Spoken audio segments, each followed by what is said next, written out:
Hello everyone, welcome back to what I eat in a day. Morning నా day అయితే hot వాటర్తో start అయిపోతుంది. 2 glasses of water అయితే తీసుకుంటాను. 1 అవర్ గ్యాప్ తర్వాత సోక్ చేసిన వాల్నట్స్ ఇంకా ఆల్మండ్స్ అయితే తీసుకుంటాను అనమాట. సో ఇప్పుడు మాకు అన్నయ్యకి హాఫ్ డేస్ కాబట్టి లంచ్ ప్రిపేర్ చేయాల్సిన అవసరం లేదు. ఓన్లీ బ్రేక్ఫాస్ట్ బాక్స్లో పెడితే సరిపోతుంది అనమాట. సో ఈరోజు అయితే అంత హడావిడి అయితే ఏం లేదనమాట. సో స్లోగా స్టార్ట్ అయిపోయింది నా మార్నింగ్ అయితే.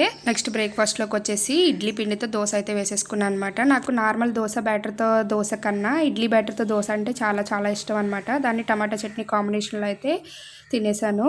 నెక్స్ట్ వచ్చేసి ఛాయ్ అయితే నేను డేలో 2 to 3 టైమ్స్ కంపల్సరీ తాగుతాను. అసలు ఛాయ్ లేకపోతే అస్సలు గడవదు అనమాట నీ డే. నెక్స్ట్ అయితే లంచ్ అయితే ప్రిపేర్ చేసుకుంటున్నాను. ఈరోజు లంచ్లోకి వచ్చేసి మామిడికాయ రోటి పచ్చడి అనమాట. సో మామిడికాయలు అయితే మనకి ఇప్పుడు బాగా దొరుకుతాయి కదా. సో ఫస్ట్ అయితే ప్యాన్ తీసుకుని ప్యాన్లో ఆయిల్ వేసుకుని 1 స్పూన్ ఆవాలు, 1 స్పూన్ మెంతులు, 1 స్పూన్ జీలకర్ర యాడ్ చేసుకుంటున్నాను.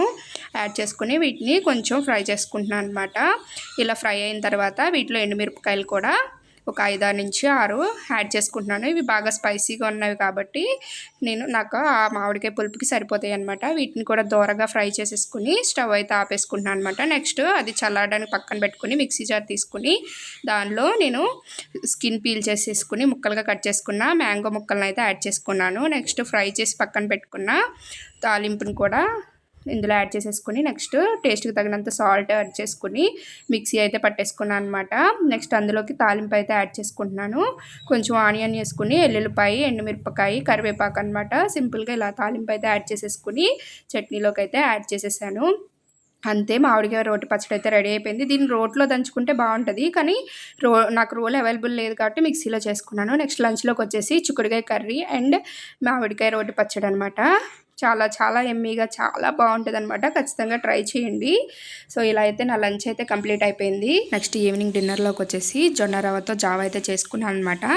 ఇవి జొన్నల్ని మంచిగా వాష్ చేసేసుకుని ఎండలో డ్రై చేసుకున్నాను. డ్రై చేసుకుని ఇలాగా సన్న రవ్వ కింద ఇడ్లీ రవ్వ అయితే ఏ సైజులో ఉంటుందో ఆ సైజులో రవ్వ కింద అయితే పట్టించుకున్నాను అనమాట. దీంతో ఇప్పుడు జావ అయితే నేను ప్రిపేర్ చేయబోతున్నాను అనమాట. సో మనం ఈవినింగ్ చేసుకుంటాం కాబట్టి సో మార్నింగే దీన్ని నానబెట్టేసుకోవాలన్నమాట. అప్పుడు మంచిగా నాని తొందరగా కుక్ అవుతుంది. ఇక్కడ చూపిస్తున్నట్టు ఈ గ్లాస్తో 2 గ్లాసెస్ అయితే రవ్వ అయితే తీసుకున్నాను అనమాట. నేను ఇక్కడ 3 మెంబర్స్కి అయితే చేసుకుంటున్నాను. సో 2 గ్లాసెస్ అయితే సరిపోతుంది అనమాట. దీన్ని మార్నింగే నానబెట్టేసుకున్నాను అనమాట మంచిగా వాటర్లో. ఈవినింగ్కి ఇదైతే మంచిగా నానిపోయిందనమాట. ఇప్పుడు జొన్న జావ అయితే ప్రిపేర్ చేసేసుకుందాం. ముందైతే స్టవ్ ఆన్ చేసేసి ప్యాన్ పెట్టుకుని అందులో 2 గ్లాసెస్ తీసుకున్నా కదా టీ గ్లాసు, నేను లోటాతో 3 లోటాల వాటర్ అయితే అందులోకి యాడ్ చేసుకున్నాను అనమాట. దాన్ని ఫస్ట్ మరిగించుకోవాలన్నమాట. మరిగిన తర్వాత దీన్ని కలిపి అందులో పోసేసుకోవడమే. సో ఫస్ట్ బాయిలింగ్ అయితే వాటర్ అయితే పెట్టేసుకున్నాను. చూపిస్తున్నా చూడండి, వాటర్ అయితే మంచిగా బాయిల్ అయిపోయిన తర్వాత మనం నానబెట్టుకున్న జొన్న రవ్వని ఇందులో యాడ్ చేసేసుకుని మంచిగా కలుపుకోవాలన్నమాట. లేకపోతే అడుగు పట్టేసి బాగోదు. ఇదంతా చాలా స్లో ప్రాసెస్లో సిమ్లో పెట్టుకుని మంచిగా కలుపుకుంటూ కుక్ చేసుకోవాలన్నమాట. ఒక 15 to 20 మినిట్స్ అయితే పడుతుంది ఇది కుక్ అవ్వడానికి. సో ఇలా కలుపుకుంటూ స్లోగా కుక్ చేసుకోవాలి. ఇదైతే మంచిగా కుక్ అయిపోయింది నాకైతే. సో ఇందులో నేనైతే కొంచెం సాల్ట్ అయితే యాడ్ చేసుకుంటున్నాను. మన టేస్ట్ తగినంత సాల్ట్ యాడ్ చేసుకుని దీన్ని చల్లారనిద్దాం. చల్లారిన తర్వాత ఇది కొంచెం గట్టిగా అవుతుంది. సో మనం కొంచెం గోరువెచ్చని నీళ్ళు వేసుకుని మనకి ఏ కన్సిస్టెన్సీలో తాగాలనుకుంటున్నామో అలా చేసుకోవడమే అనమాట. సో దీనికి పైన టాపింగ్స్ వచ్చేసి నేను క్యారెట్ని తురిమి వేసుకున్నాను అనమాట. నెక్స్ట్ ఆనియన్స్, నెక్స్ట్ లెమన్ అయితే స్క్వీజ్ చేసుకుంటున్నాను. దీనివల్ల ఇదైతే చాలా చాలా టేస్టీగా ఉంటుంది, చాలా ఎమ్మీగా ఉంటుంది అనమాట.